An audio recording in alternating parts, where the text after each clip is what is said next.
Hello and welcome to a brand new episode of Smart Money. Today we're going to discuss hybrid funds, arbitrage funds, what the funds entail and why you should be looking at them in your portfolio. Our experts today are Dinesh Balachandran, who's the fund manager equity at SBI Mutual Fund, and Bhavesh Jain, who joins me here in the studio. He's the co-head of the hybrid solutions at Edelweiss Mutual Fund. So gentlemen, to both of you, thank you so much for joining us. And this is a very interesting time in the market, considering we're almost at all-time highs and there are several opportunities in the market to look at. So today we're going to talk about the hybrid category. So Bhavesh, let me start with you first for the benefit of our viewers, right? Yeah. What are the funds that come under the hybrid category? And then we'll talk about what the opportunities are for retail investors. Sure. First of all, thanks Sonia for having us here. You can say in hybrid categories, there are different funds starting from arbitrage fund, then equity saving fund.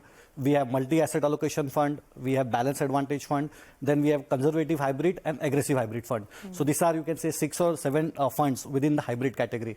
Okay. Dinesh, welcome to the show. So he's, Bhavesh has listed down all the different types of funds in the hybrid category. But from a retail investor standpoint, where do you see the opportunity now?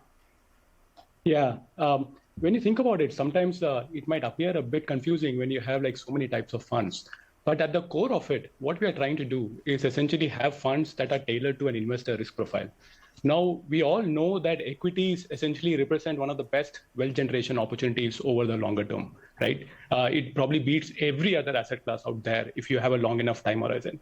But the problem is many investors get worried when they see these periodic drawdowns that happen in equity markets. Think of COVID as an example, right? During COVID, you suddenly saw a big drawdown in equities and a lot of people got scared and probably redeemed money at the exact wrong time.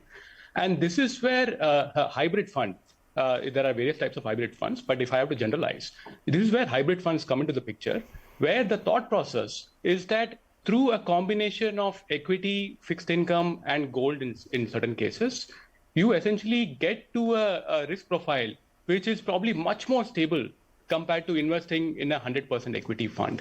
And this is where a lot of people essentially, particularly if they are new to the whole mutual fund space, they essentially get a lot of comfort that at the end of the day, the risk profile measured in terms of drawdowns or corrections is not going to be that high in these hybrid funds. And this is achieved through a combination of investing in equities, fixed income, and gold in certain cases. Okay, so at a time, Dinesh, just to follow up here, at a time when the market is at all-time highs, when there's so much equity participation, for someone who has a relatively higher risk profile and is perhaps in the age bracket of 30 to 40, out of, say, 100 rupees of an investment that he's making, how much should be in pure equities and how much you consider should be in these hybrid funds?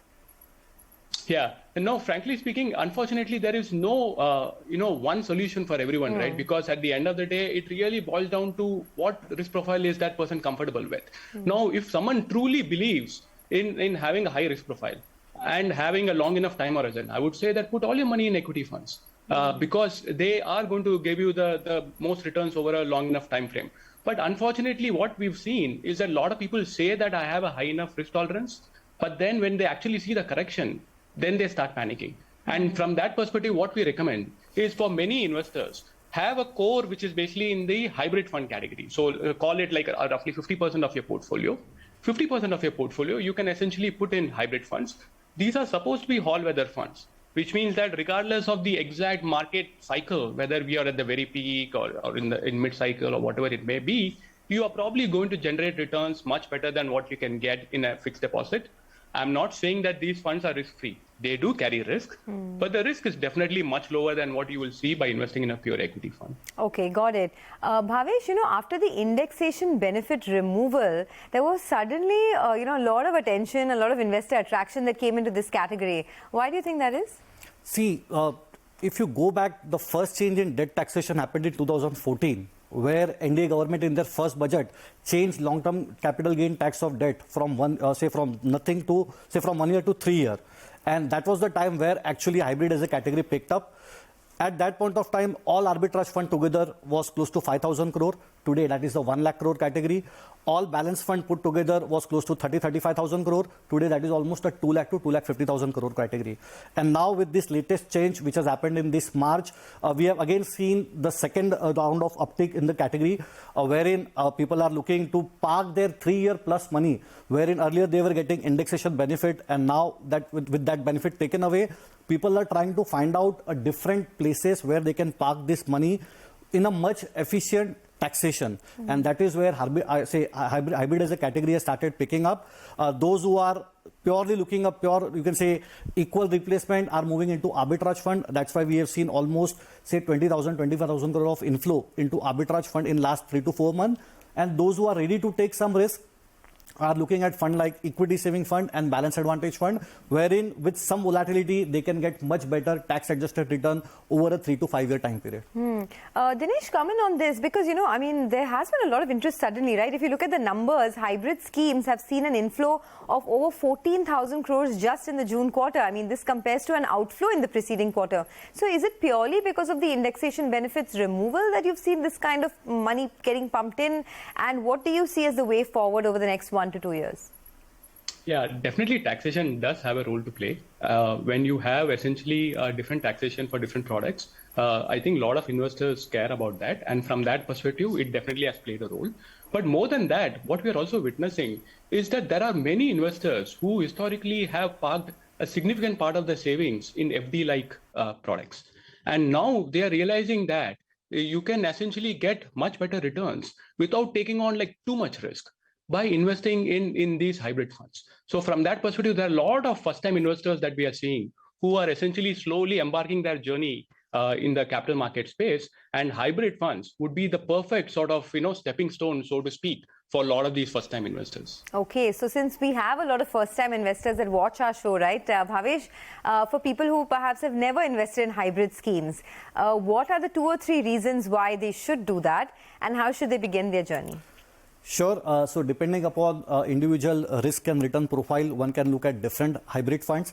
Those who are very conservative and normally keep their money only into, say, bank account or maybe some liquid fund, they can start their journey with arbitrage fund, wherein everything is totally hedged. So even if Nifty goes up by 10-20% or goes down by 10-20%, they are not at a loss. They will keep on getting a better tax adjusted return compared to what they get in their saving account or maybe in their other fixed income fund. Those who are ready to take some risk, I think the first time investor, they should come into equity market purely into a fund like, say, balance advantage fund or equity saving fund, wherein a 3-year, 5-year down the line, he will get, you can say, a reasonable return, better than what normally a client will get in his fixed deposit or other, you can say, fixed income product with minimum volatility. I will not say that there is no volatility or no risk. There is risk, there is volatility, but compared to a pure equity fund, hybrid fund manages volatility in a much better way. Okay. Dinesh, you know, the hybrid funds since they invest both in equity and in debt schemes, right? One complaint is that there's a higher expense ratio compared to just investing in a pure debt fund. So if I anyway want to invest in both equities and debt, I invest in a pure equity fund and a pure debt fund, hence pay less expense ratio. But now with hybrid funds, the expense ratio is higher. You want to address that concern? Yeah, I think where hybrid funds really come into the picture as a solution is the asset allocation part. Now, it's right. Someone can potentially sort of park part of their money in equity funds and remaining part of their money in debt funds. And potentially speaking, they should replicate what we are trying to do here, right? But the question is, how are you going to change asset allocation? Do you have a systematic way of changing asset allocation? And this is where a lot of people essentially sort of have problems. And this is where the hybrid funds as a solution really comes in. Because our job, number one job here, is to get asset allocation broadly right. Which means that when the odds are in favor of equities, when valuations are low and there is a lot of pessimism, we want to increase allocation to equities. And when we are at the other end of the spectrum, we actually want to reduce our allocation to equities and park more of the money in fixed income.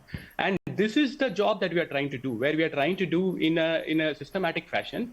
And what we've seen is the battle is more than half won if you are just doing it in a systematic way. It doesn't matter, frankly speaking, in terms of what exact approach you're using, as long as you're doing it in a systematic manner. And what we've seen is that for many investors, they don't have a systematic way of changing this asset allocation. And that is where the hybrid funds as a solution definitely comes in. Okay, well, we have to take a short break. Both of you do, manage large hybrid funds. So after the break, I'm going to talk to you about that. Don't go anywhere. We'll be back in just a bit on Smart Money.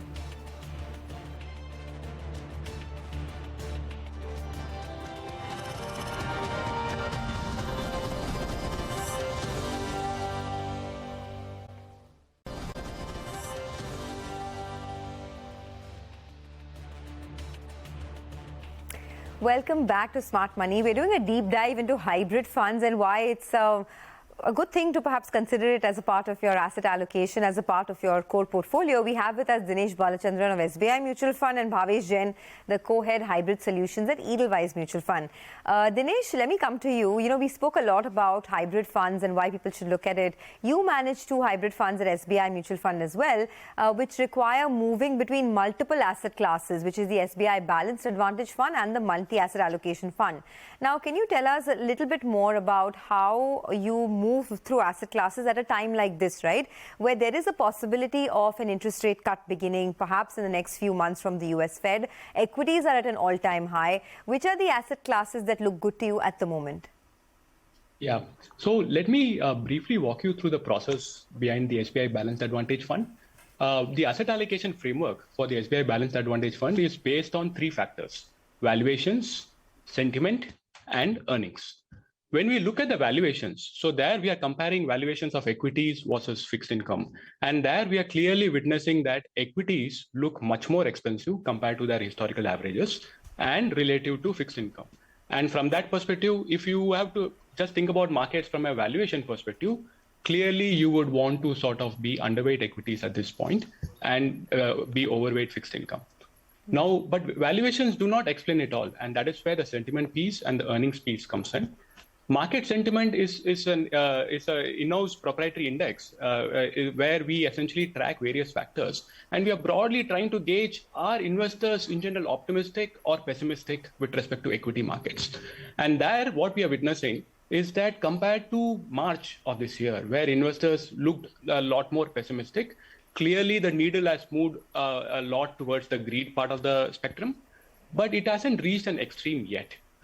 So from that perspective, sentiment is bullish for equities, but it's not at an extreme level. And then the third part is the earnings part, where we are essentially seeing that there is a possibility of earnings deceleration going forward.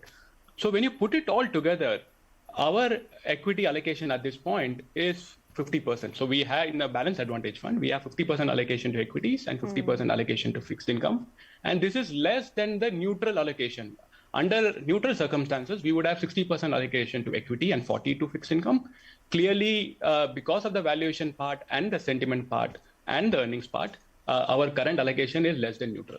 Okay, what role does gold play in addition to equity and fixed income in this multi-asset allocation fund? I ask you because, gold prices are now at 60,000 rupees, and a lot of people missed out on this rally, right? And still want to sort of participate, but don't want to buy, say, sovereign gold bonds separately. How do they approach it? Yeah, so this is where we have another fund, which is our SBI Multi-Asset Allocation Fund, where it is not just equity and fixed income, it is equity, fixed income, and gold. In my opinion, gold definitely is likely to play a non-trivial role going forward. Because when you think about last decade was one where it was broadly disinflationary. There were bouts of inflation, but they were just spikes, nothing more than that. But my suspicion is, this decade is going to be a lot more about inflation. There is a non-zero probability that we might have a stagflationary-like scenario. And if you think about one asset class that does well in such a scenario, it's not equities, it is not fixed income, it is gold. And from that perspective, unlike what we saw in the last decade, where practically speaking, no one really needed gold. And gold actually didn't do well at all, right, broadly speaking. In my opinion, the situation is changing. And from that perspective, having a bit of gold in your portfolio is a perfect hedge for this stagflationary-like scenario, where I'm not saying that that will be the base case scenario, but it is a scenario that you don't want to completely wish away. Okay. Do you agree with that, Bhavesh, that, this is a great way to perhaps get multiple assets in your portfolio and how are you positioned now, given that the market is sort of volatile, little bit volatile at this point in time, and we could be heading into a rate cutting cycle? As Dinesh pointed out, they have a different model. Each balanced advantage fund have a different model. If you look the model which Edelweiss follow, which is Edelweiss Equity Health Index, our model is more on the basis of trend of market. Okay. And right now, equity trend is extremely positive. And that is the reason our balanced advantage fund today is running almost 70%, close to 70% equity, compared to there are other balanced advantage fund at 40 and 50% equity also.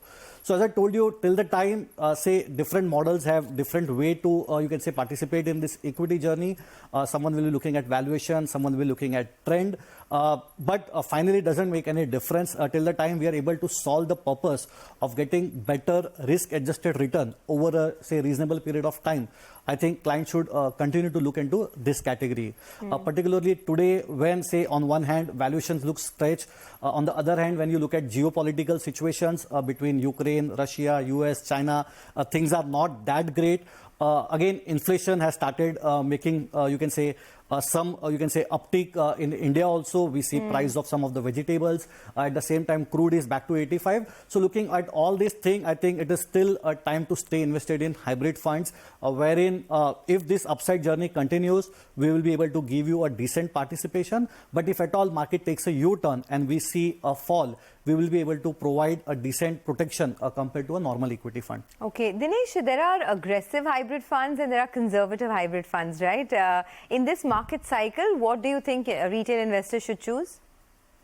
Yeah, like again, you don't want to have the same solution for everyone, right? And it's sort of a trite statement, but I think it really boils down to the risk profile of the investor. So what is the difference, if you can explain to our viewers? Yeah, if someone essentially has money in a fixed deposit and is sort of thinking that maybe I want a bit more returns, particularly on a tax-adjusted basis, but I do not want to see like a 10% correction in my investment, you know, where I don't want to see anything that looks like a double-digit kind of drawdown. For these investors, a conservative hybrid fund makes a lot of sense, because in a conservative hybrid fund, you probably are going to have somewhere in the 25% range allocation to equities. And the remaining will be in a combination of fixed income and arbitrage, depending on the fund.